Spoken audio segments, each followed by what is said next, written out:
আইপিএলে নতুন ইতিহাস গড়ল পাঞ্জাব কিংস।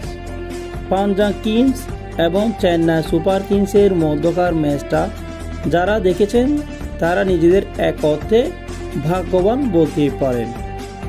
রোজ নিশ্চয়ই টি-20 ক্রিকেটে 2 ইনিংসে 200 রান দেখা মিলে না।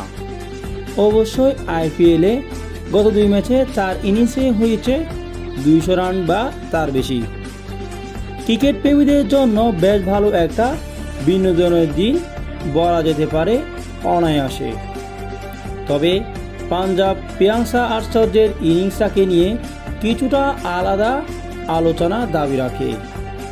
39 বলে সেঞ্চুরি করে আইপিএলের ইতিহাসে দ্রুত 4র্থতম সেঞ্চুরি করে ফেলেছেন এই তরুণ ব্যাটার।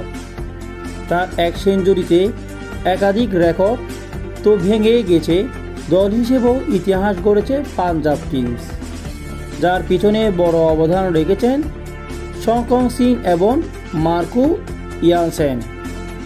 চেন্নাইয়ের বিপক্ষে মুলতানপুরে ঘরের মাঠে পাঞ্জাবের সংগ্রহ ছিল 219 রান। যদিও শুরুটা হয়েছিল নড়বড়ে, 83 রান তুলতে হারিয়েছে 5 উইকেট।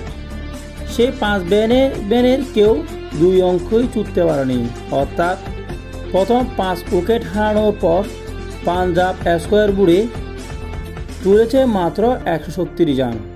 আইপিএলে প্রথম ইনিংসে 5 উইকেট পতনের পর সবচেয়ে বেশি রান সংগ্রহের রেকর্ড এখন এটি। 6ষ্ঠ উইকেটে দুর্দান্ত খেলতে থাকা আচার্যকে যোগ্য সঙ্গ দিয়েছেন শঙ্কং সিং।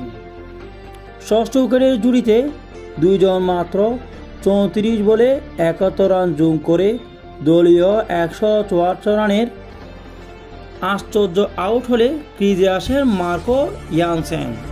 সেই জুড়িতে 38 বলে আসে 65 রান। তাতে রানের নতুন রেকর্ড করে ফেলে পাঞ্জাব। আইপিএলে প্রথম ইনিংসে 5 উইকেট পতনের পর সবচেয়ে বেশি রান করার তালিকা 136 রান পাঞ্জাব কিংস। প্রতিপক্ষ ছিল চেন্নাই সুপার কিংস 2025 সালে।